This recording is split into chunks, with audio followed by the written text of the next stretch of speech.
July 13, 2025 ಕೋಲಾರದ APMC ಮಾರ್ಕೆಟ್ನಲ್ಲಿ ಹೆಸರುವಾಸಿಯಾಗಿರುವಂತಹ ಕೆಎನ್ಎನ್ ಮಂಡಿ ಮಾಲೀಕರಾದ ಕೆಎನ್ ಪ್ರಕಾಶ್ ರವ್ರ ಜೊತೆ ಇವತ್ತು ನಾವಿದ್ದೀವಿ. ಅಣ್ಣ, ಇವತ್ತು ಯಾವ ಟೊಮೊಟೊ ಏನೇನ್ ರೇಟ್ ಹೋಗಿದೆ ಅಂತ ತಿಳಿಸ್ಕೊಡಿ ಅಣ್ಣ. ಮತ್ತೇನ್ ಥರ್ಡ್ ಕ್ವಾಲಿಟಿ ಮಾಲ್ 150 ರೂಪಾಯಿ 200 ರೂಪಾಯಿ ಆಗಿದೆ. ಸೆಕೆಂಡ್ ಕ್ವಾಲಿಟಿ ಮಾಲ್ 200 300 350 ರೂಪಾಯಿ ಆಗಿದೆ. ಫೈನ್ ಕ್ವಾಲಿಟಿ ಮಾಲ್ 350 ರೂಪಾಯಿ 420 430 ಆಗಿದೆ. ನಾಟಿಗ್ಲು ಸೀಡ್ ಬಂದ್ಬಿಟ್ಟು 150 ರೂಪಾಯಿ ಥರ್ಡ್ ಕ್ವಾಲಿಟಿ ಆಗಿದೆ. 200 250 ರೂಪಾಯಿ ಸೆಕೆಂಡ್ ಕ್ವಾಲಿಟಿ ಆಗಿದೆ. ಫೈನ್ ಕ್ವಾಲಿಟಿ ಬಂದು 250 350 ಆಗಿದೆ. ಪೊಸಿಷನ್ ತುಂಬಾ ಸ್ವಲ್ಪ ಏರುಪೇರು ಇದೆ. ಹೊರಗಡೆ ಮಳೆಗಳಾಗ್ತಾ ಇದೆ. ಸ್ವಲ್ಪ ಇಲ್ಲಿ ಕ್ವಾಲಿಟಿ ತುಂಬಾ ಏರುಪೇರು ಇರೋದ್ರಿಂದ ಹೊರಗಡೆ ಮಾಲಿಗೆ ಮಾರಾಟ ಆಗ್ತಾ ಇಲ್ಲ. ಹಂಗಾಗಿ ಸ್ವಲ್ಪ ಏರುಪೇರು ಇದೆ. ಸ್ವಲ್ಪ ಮುಂದಿನ ದಿನಗಳಲ್ಲಿ ಚೇತರಿಸ್ಕೊಳ್ಳೋ ಲಕ್ಷಣಗಳು ಕಾಣಿಸ್ತಾ ಇದೆ.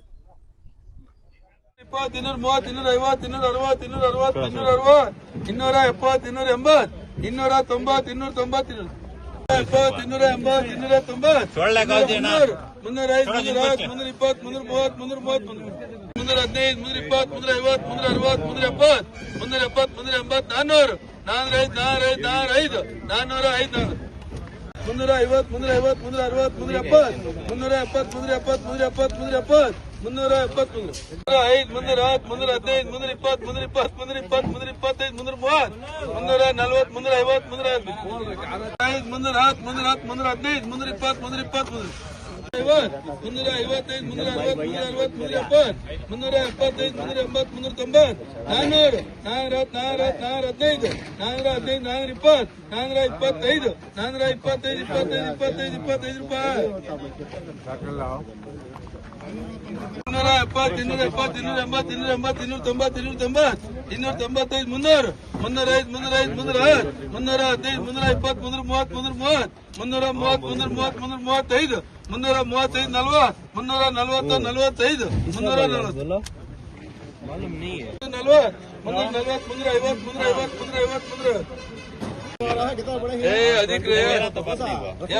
290 290 350